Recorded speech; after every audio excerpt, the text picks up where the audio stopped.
Alô, bom dia, estamos de volta neste domingo, dia 6 de outubro de 2024. Sejam todos bem-vindos. Muitas expectativas hoje em relação às eleições aqui no Brasil, as eleições municipais. Mas o mundo está de olho mesmo na possibilidade de um grande ataque de Israel ao Irã. Surgiram boatos de que Israel estava pronto para atacar o Irã, com jatos se aproximando do Golfo Pérsico. Mas aí, parece que Israel abortou a operação por conta de uma informação privilegiada passada ao Irã. No entanto, essas informações não foram confirmadas pela grande mídia nem pelas forças de defesa de Israel. Mas os boatos são fortes e eu vou falar sobre eles. Em relação a esse ataque de Israel como resposta à chuva de mísseis que recebeu do Irã, o que se sabe realmente é que os Estados Unidos estão fazendo muita força para que o ataque israelense, a resposta israelense, não atinja praticamente nenhuma infraestrutura iraniana. Há alguns dias, Biden disse que Israel não deveria atacar instalações nucleares. Isso é o que vazou, mas nos bastidores a conversa deve ter sido um pouco mais ríspida. Israel não teria o direito, segundo os Estados Unidos, de atacar então instalações nucleares do Irã. Isso era previsto, claro. Mas, um pouco depois, surgiu outra informação de que os Estados Unidos também não querem que Israel ataque refinarias ou poços de petróleo do Irã. Seja como for, Israel estaria de mãos atadas nesse ataque. Como realizar um ataque sem mexer com a infraestrutura iraniana? Essa é a questão. Visar o que, propriamente? Bem, outro detalhe é a pressão que a França está fazendo em relação ao uso de armas de Israel contra o Hamas. Emmanuel Macron disse que os países que vendem armas para Israel devem parar com essas negociações, para evitar que Israel continue atacando pesadamente o Hamas na faixa de Gaza. Por falar no Hamas na faixa de Gaza, as IDFs lançaram um intenso ataque ao Hamas no norte. Segundo a IDF, o Hamas está tentando se reagrupar no norte e de ontem para hoje, então, começou um pesado ataque. Muitos tanques israelenses partiram do sul de Gaza para o norte para esses ataques. Bem, eu estou aqui no inet.com, que diz o seguinte: as IDFs lançaram um intenso ataque noturno a Jabalia, no norte de Gaza, atacando em duas direções e causando pesadas baixas aos terroristas, informou a IDF hoje, domingo. A operação, liderada pela Divisão 162, começou no sábado à noite, depois que tropas foram transferidas do corredor Filadélfia, na fronteira egípcia, no sul de Gaza, para o norte, com os militares iniciando, ou melhor, indicando que duraria vários dias. A operação continuará enquanto for necessário para destruir sistematicamente toda a infraestrutura terrorista, disse a IDF, acrescentando que extraiu e implementou lições apreendidas com a execução de 6 reféns em Rafah por terroristas do Hamas, depois que forças israelenses se aproximaram de sua localização.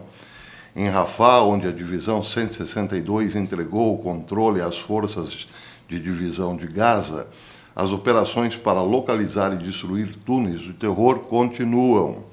Enquanto isso, o corredor Netzarim foi expandido em direção ao Wadi Gaza, ao sul, e aos bairros do sul da cidade de Gaza até o norte. Abre aspas.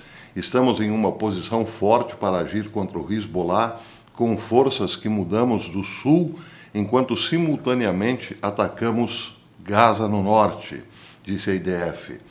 Decisões precisarão ser tomadas em relação a uma alternativa à governança do Hamas, já que a autoridade civil do Hamas está enfraquecida e suas capacidades de controle estão em outro lugar.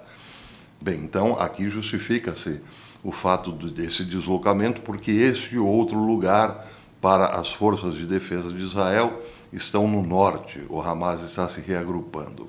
Essa ofensiva no norte também visa dar mais proteção, principalmente porque amanhã Israel lembrará as vítimas do 7 de outubro. A data de amanhã é 1 ano do ataque terrorista do Hamas que chocou, que abalou a humanidade. Bem, em relação a essa mesma informação, o Times of Israel diz o seguinte: as forças de defesa israelenses comunicaram hoje, domingo, que tropas cercaram Jabalia em meio a uma nova operação terrestre visando os esforços do Hamas para se restabelecer no norte de Gaza. Os militares disseram que as brigadas blindadas 401, 460 e 162 cercaram a cidade durante a noite e que as tropas estavam operando na área segundo informações sobre agentes e infraestruturas do Hamas, juntamente com os esforços do grupo terrorista para se reagrupar no norte. Houve relatos de explosões, de altas explosões na área de Jabalia durante a noite. A IDF disse mais tarde que realizou uma onda de ataques aéreos e bombardeios de artilharia quando as tropas entraram na área. Os militares disseram que os ataques tiveram como alvo dezenas de locais do Hamas, incluindo depósitos de armas, túneis, células de agentes e outras infraestruturas. Bem, agora uma notícia realmente interessante que não foi vista em nenhum grande veículo de comunicação. Vem da parte do radialista Hal Turner, que eu repito sempre, tem informações privilegiadas da Rússia. Hal Turner tem fontes importantes lá na Rússia, dentro inclusive da área militar.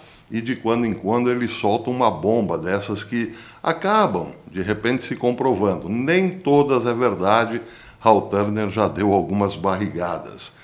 Mas ele disse, no seu post mais recente, que o governo do Irã foi alertado pela Rússia de que caças israelenses, caças furtivos F-35, 4 caças, se aproximavam do Irã vindos do Golfo Pérsico ontem, sábado. E isso supostamente teria causado o cancelamento da missão. Israel, então, estaria agora se preparando para lançar mísseis superfície-superfície, diz Hal Turner. O Serviço Secreto de Israel, então, teria detectado que a Rússia alertara o Irã e aí, então, abortou a missão. Os jatos já estavam se aproximando, chegando próximos ao Golfo Pérsico. Bem, então, se de repente tudo isso se confirmar, Israel deverá, sim, mudar a sua estratégia, lançando os famosos mísseis Jericó. Eu digo famosos aqui, mas é preciso colocar entre aspas. O próprio Turner diz que sobre os mísseis de Israel pouco se sabe. Sabe-se muito sobre os mísseis iranianos, mas sobre os chamados mísseis Jericó,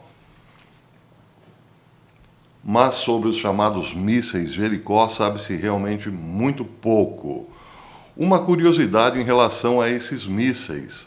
Hal Turner lembra que eles começaram a ser desenvolvidos, o projeto Jericó 1 passou a ser desenvolvido nos anos 70, em 1977 propriamente, com a participação ou a colaboração com o Irã. Esse era um projeto em sociedade, Israel e Irã. E, claro, isso nos remete ao tempo do Shah Reza Pahlavi, antes da Revolução Islâmica no Irã, que aconteceu no final daquela década. Israel e Irã, acreditem, tinham excelentes relações. Persas e judeus se davam muito bem. E aí, então, começaram um projeto conjunto em 1977, na fabricação, a construção dos tais mísseis Jericó 1. Bem, em 79 veio a Revolução Islâmica e as relações entre os dois países foram cortadas e de lá para cá começaram as ameaças dos ayatolás de riscar Israel do mapa. Mas serve como curiosidade, houve um tempo em que Israel e Irã se davam muito bem. Em relação aos mísseis Jericó 2, se forem lançados, mísseis superfície, pouco se sabe sobre esses mísseis, pode-se imaginar que será, sim, também uma grande surpresa para o Irã, porque eles podem efetivamente ter muito mais capacidade do que os mísseis lançados pelo Irã sobre Israel. Aqui uma palhinha, Hal Turner diz que esses mísseis Jericó 2 usam motor de propelente sólido de 2 estágios com uma ogiva separadora. O míssil pode ser lançado de um silo, de um vagão de trem ou de um veículo móvel. Isso lhe dá a capacidade de ser escondido, movido rapidamente ou mantido em um silo reforçado, garantindo amplamente a sobrevivência contra qualquer ataque. Este míssil Jericó 2 tem sistema de orientação de terminal de homing, que lhe permite um ataque muito preciso. O Jericó 2 forma a base de lançador do satélite Shavit Next, de 3 estágios e 23 toneladas, lançado pela primeira vez em 1988, de Palmachim. A partir do desempenho do Shavit, foi estimado que com um míssil balístico ele tem um alcance máximo de cerca de 7.800 quilômetros com uma carga útil de 500 quilos. Se reduzir essa distância de voo, pode-se aumentar a carga útil até para 1.000 quilos.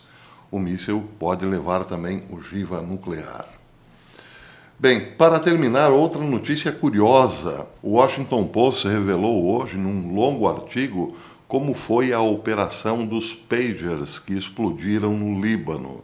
Segundo a reportagem, sim, o Mossad foi responsável por colocar secretamente um dispositivo dentro dos pagers, que enviavam informações para o Mossad e poderiam ser acionados pelo próprio Mossad, uma vez que a pessoa, para ler a mensagem do pager, tinha que apertar 2 botões simultaneamente, obrigando, claro, o uso das 2 mãos para o manuseio do pager. Se a pessoa quisesse ler a mensagem, então tinha que apertar 2 botões simultaneamente e aí o pager explodia. Outro detalhe curioso dessa informação aqui do Washington Post é que ninguém no governo de Israel soube da operação pelo menos 5 dias antes. Só souberam com 5 dias de antecedência. Nem mesmo Benjamin Netanyahu e o seu gabinete sabiam dessa operação secreta do Mossad.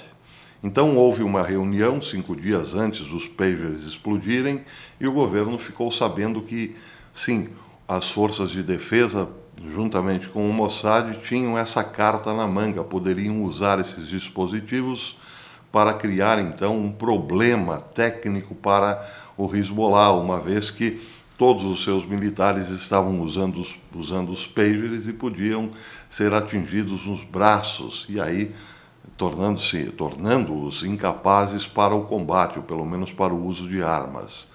Foi uma dura decisão aprovar, então, a explosão desses pagers.